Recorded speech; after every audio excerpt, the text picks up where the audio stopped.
Bonjour et bienvenue à cette vidéo sur Budget Express. Le sujet aujourd'hui, comment utiliser Budget Express pour votre entreprise. Tout d'abord, vous savez que le logiciel Budget Express a été créé principalement pour des fins de finances personnelles ou finances familiales. Cependant, il est très simple d'utiliser le logiciel pour créer un budget pour votre entreprise. Laissez-moi vous démontrer la façon. Tout d'abord, prenons par exemple un budget, le logiciel qui est utilisé pour un budget familial, par exemple, mon budget 2019 familial, et je veux utiliser le même logiciel pour effectuer mon budget pour mon entreprise.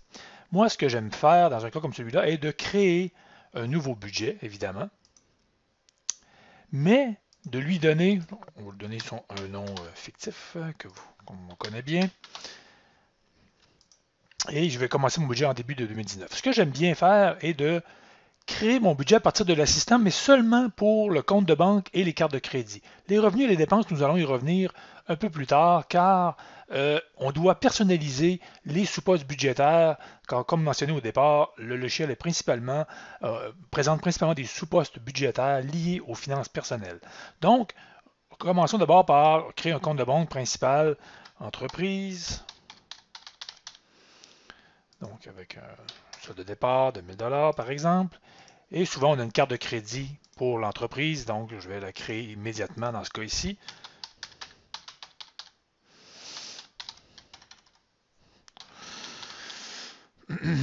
Et mon solde est de 0.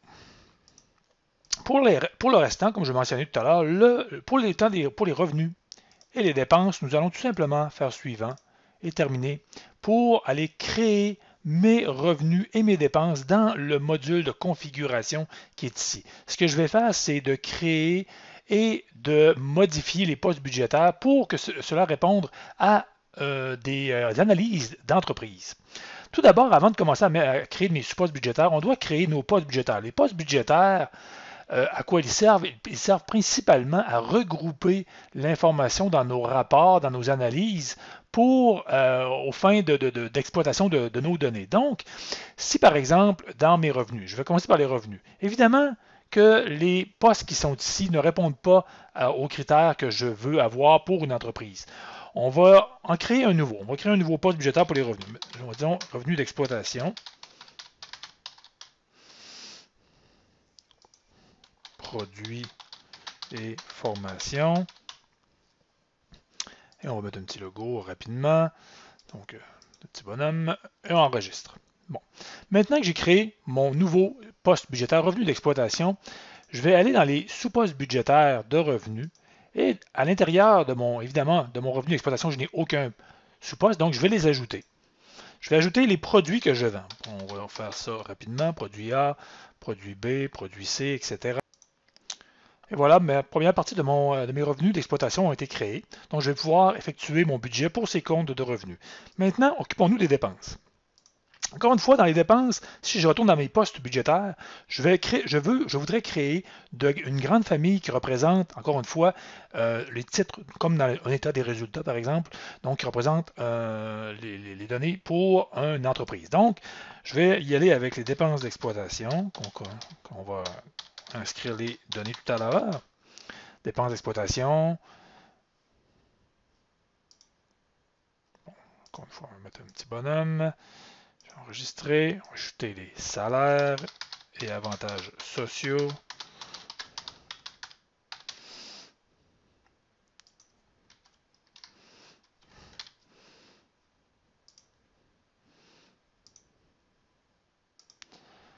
Et on va enregistrer. Donc, j'utilise ces deux grands postes-là pour pouvoir partir, mais vous comprendrez que selon la nature de votre entreprise, vous pourriez créer des postes budgétaires beaucoup plus complexes et beaucoup plus détaillés.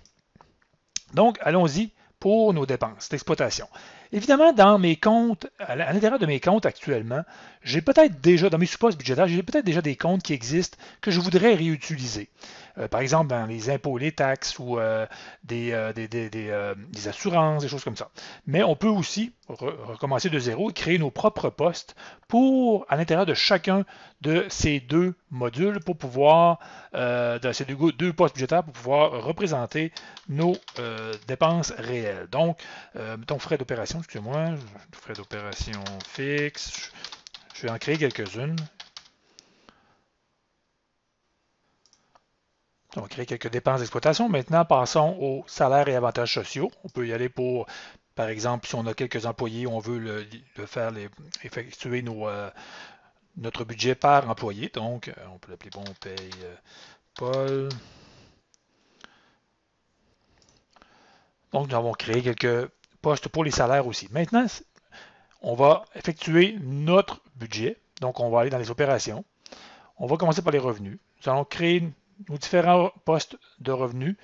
Donc, on va aller chercher les différents nouveaux sous-postes budgétaires que nous avons créés. Par exemple, formation, produit A, produit B, produit C. Donc, je vais rentrer le budget pour ces 4 revenus d'exploitation.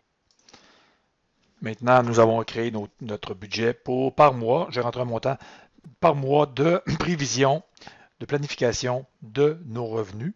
Donc, maintenant, nous allons faire la même chose, mais pour nos dépenses. Donc, on va retourner rechercher nos comptes dans nos supports budgétaires créés dans les différentes, dans les nouveaux postes budgétaires, donc les dépenses d'exploitation et les salaires. Donc, je vais faire la même chose, je vais rentrer la prévision budgétaire pour chacun de ces éléments. Et voilà, donc les dépenses ont été rentrées. Si je les présente par poste budgétaire pour m'assurer que j'ai bien inscrit mes données qui sont dans mes 2 postes que je viens de créer. Donc, on voit bien que mes dépenses d'exploitation sont inscrites ici et mes salaires et avantages sociaux sont ici. Évidemment, on peut par la suite effectuer les mêmes opérations qu'on est habitué par le calendrier. On peut rentrer des dépenses, des frais financiers, on peut rentrer des revenus, etc.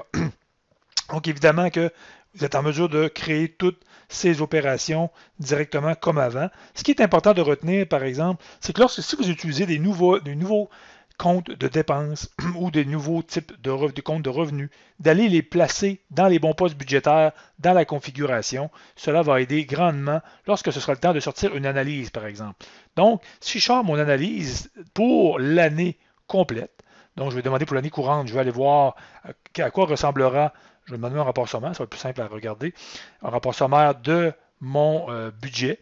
Donc, on peut aller voir qu'est-ce que ça représente. Donc, je prévois des revenus de 106 800 $ et des dépenses de 107 194. Donc, déjà, je suis en déficit au niveau de mon budget, ce qui n'est pas un très bon départ. Donc, et je m'aperçois que mon flux de trésorerie à la fin de l'année, bien, il sera uniquement de 606 $, évidemment. Donc, j'aurais peut-être quelques ajustements à faire, mais vous comprenez très bien le principe. Donc, qu'on peut voir ici, donc, le total. Donc, ce qui est intéressant, c'est d'utiliser la notion de poste budgétaire aussi, surtout pour les dépenses. On voit que j'ai un grand total pour mes frais d'exploitation, un grand total pour mes salaires. Donc, vous comprenez très bien que l'utilisation de Budget Express pour l'entreprise s'effectue très facilement lorsque l'on travaille à créer notre propre configuration dans les postes budgétaires et les sous-postes.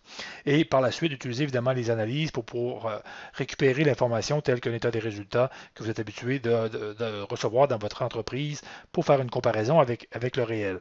Nous n'avons pas parlé de conciliation, mais évidemment, toutes les données qui sont ici, donc qui ont été planifiées, c'est mon budget. Donc, je pourrais très bien rentrer par la suite, rentrer mon réel, soit par la conciliation ou directement dans le calendrier pour sortir une vraie comparaison de mon budget versus mes données de dépenses réelles. Donc, c'est un élément qui est intéressant. Je vais en faire une petite, je vais rentrer quelques données pour vous donner un petit exemple. Bon, j'ai rentré quelques données pour aller dans l'analyse et refaire mon analyse sommaire, mais cette fois-ci, je vais demander encore une fois par poste, mais avec le comparatif pour voir les données des données du réel qui ont été saisies. Donc, on voit que pour la formation, j'ai eu à date, dans l'année, 25 $ de plus, j'ai eu 750 pour le produit C, etc. Donc, on peut voir qu'on ressort à l'intérieur de notre budget en positif maintenant, au lieu d'avoir un négatif qui avait été planifié, bien, le réel on a 900 $, non, 506 $ plutôt de réel supplémentaire. Donc, ça nous donne quand même une bonne idée de la façon de fonctionner avec Budget Express pour votre entreprise. J'espère que cela va vous aider. Si vous avez des questions, comme d'habitude, vous pouvez écrire au support à budget-express.com. Merci de votre attention.